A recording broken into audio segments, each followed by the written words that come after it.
Hello, Peckin here. Today I was recently being requested to do a commission for for Niles, and if you're watching this, he wanted to make this lightsaber special for his friend. So I hope I do it justice. This is a Saberforge Battle Staff Malevolence, and it is a pretty amazing saber. Judging from its size, it's about this big to my elbow length. This is actually uses a single Golden Harvest version 3 soundboard, only one board and one speaker and two 12mm AV switches, and they produce white LEDs. So this is a very cool saber with dual Shtok neopixels with one board. It operates only one board, and it uses a custom kill key factory, and it's from Niles. So the person that asked me to commission the saber is the same person that also create these awesome kill keys. Check it out. That is amazing. So now the venting can be found here within this line. Now the sound, the speaker is actually lodged inside here.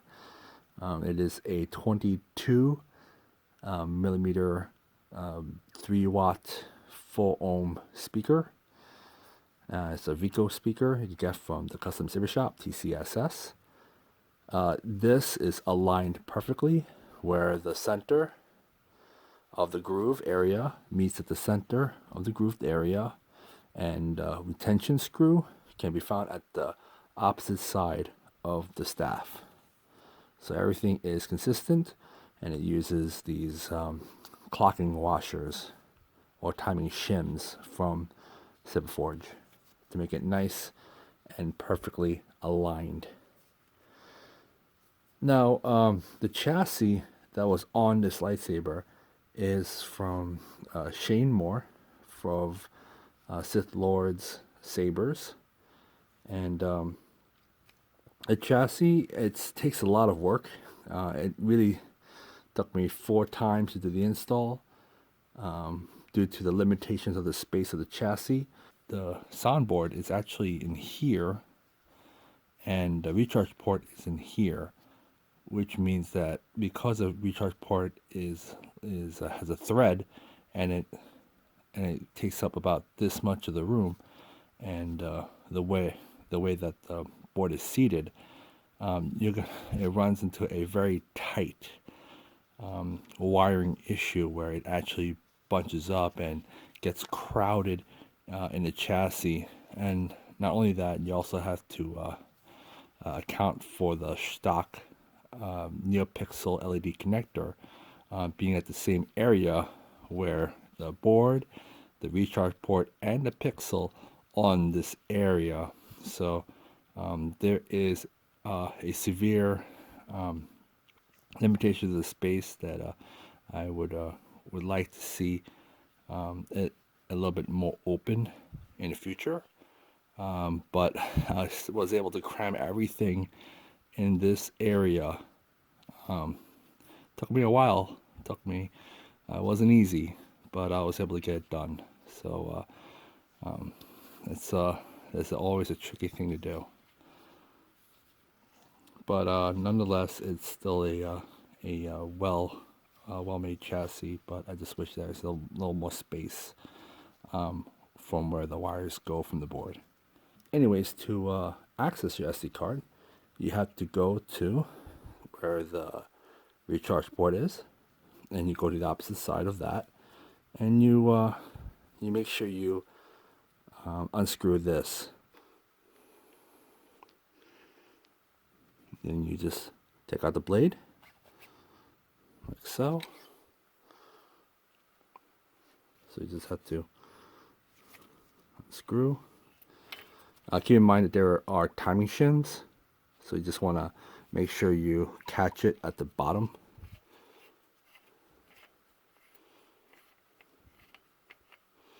And there you go. This is where the recharge port is. And again, at the opposite side, you'll see that there is a SD card. SD card is over here at the very top. You want to be very careful with the pins. You can access the SD card by using a tweezer and take it out very carefully, and put your fonts in there and have fun with it. Again, these are the Shtok connectors. These are long pins because there is the chassis doesn't have any way to protect the long pins. I use one of these O-rings, these nitrile O-rings, to allow cushion where the blade is gonna hit to the very top of the pins, and you don't want to hit all the way in, otherwise you'll end up bending or breaking the pins. So I just want to be, as a precaution, I just added these two O-rings just for extra protection. Hopefully this helps a lot. Okay, so let's put it back together. Now another thing I like to mention is that you're gonna have a blade plug that's going to be inserted in such a way it's going to be very, very tight. So if the blade plug is stuck in some way and you want to release it, all you do is unscrew this part, and you take your finger and then you just push it and to take it out like that. All right, and then just gently pull out the blade plug. You just have to be very careful of the spikes at the bottom. They are pretty sharp. All right, take your time with it. You could always remove the A32 screws, but that'll take the long way. So, that's how you do it. So you just have to remember, you have your timing shims at the bottom. You do not want to lose them, and then you want to, you know what? Maybe it's better to just activate it for you right now. So I'm gonna take it out. So to remove the kill key, keep in mind that this is being held by a O-ring, so it can cushion where the threads meet at the crevice of the hole. So what you do is that you put your finger down and you pull it. Okay, until you hear that sound. So you can tell that as you pull it out, it's not going to go anywhere. So it's going to be super strong. You just have to, you can knock it out as much as you want. It's not going to come out. What will come out is if you were to apply pressure where it's seated, as you pull out the kill key, you don't want to end up having to force it and pull the whole 12 millimeter out. I believe that it's better to not have any glue in any of my work. These are not glued in. These are actually threaded at the bottom, so it creates a nice security for the switches. So you can always unscrew the switches and take it out and put in a different color if you choose to do that. So you could always have this plug and play available. The plug and play that I did for these switches are compatible with the Saberforge's plug and play. So you can always purchase from Saberforge or do it yourself, and to put your own colors in there if you like. So these are plug and play switches that I did, and it's also a plug and play 18650 battery that I did with the Dean's connector. So you have options. So this is a 18650 with a 15 amp discharge, 3000 milliamps. It's for a dual neopixel. You have to be careful. You don't have to run too much of this time, otherwise it's gonna drain a lot of the battery. So let's start it on. There you go. It shines perfectly. All right, so let's put it back. Now, before you put it back, you would I would not suggest putting it together, otherwise you run the risk of having metal touching where the pins are. So it is important to put the kill key back in, like so, and then you put the claw back on, just so that you don't touch the metal, just in case, so that you don't run short circuit the board.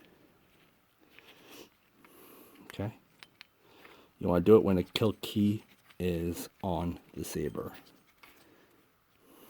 All right, the groove now meets where the recharge port is. Now you can take it out, and then you can turn it on.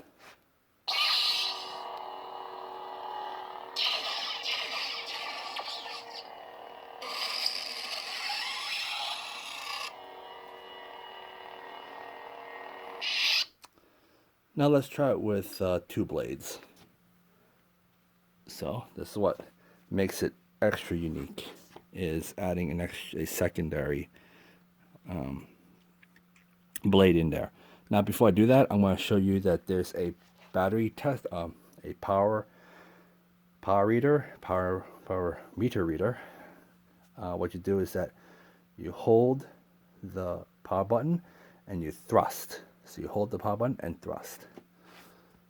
Like that. Checking power level. 70% left. Now it's 70% left. Now if you were to put the secondary blade, you'll cut the power time significantly shorter. So when I put the secondary blade in, you feel that there's some contact. Then you turn off the other side, and then you thread it, screw it in. So you take that, and then you tighten it. All right, and there you have it. All right, and you can test the battery with the 2 blades. Checking power level. 50% left.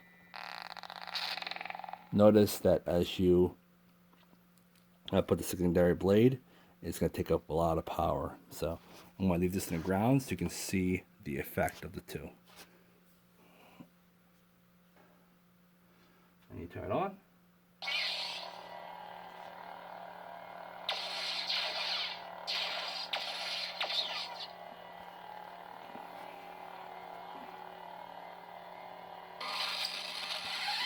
They both work.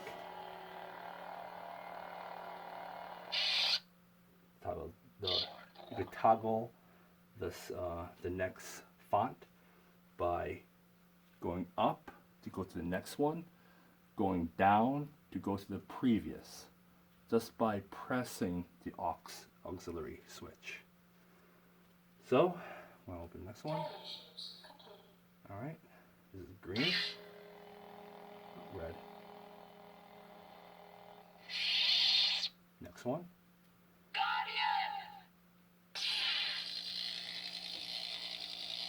That's pretty cool, huh?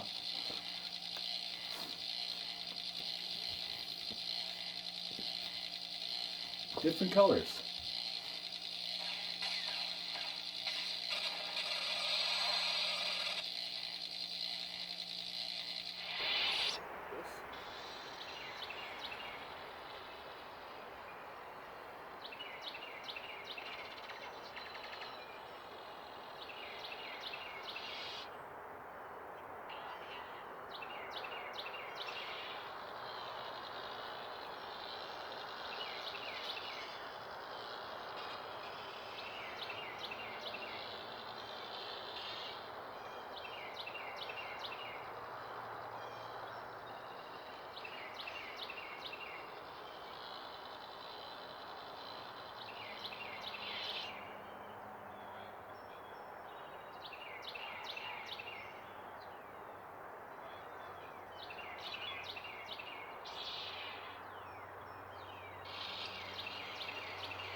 So there you have it. The blades that I have are pretty big. These are 36 inches. I recommend when you're running 2 blades on one board and 1 battery, I recommend like 26 inches would be okay to get the longer lifetime span of your battery. But with the limitations of the blades that I have, for the demo, it's not bad. Anyways, I hope you enjoy this video. This is Pack and signing off. Peace.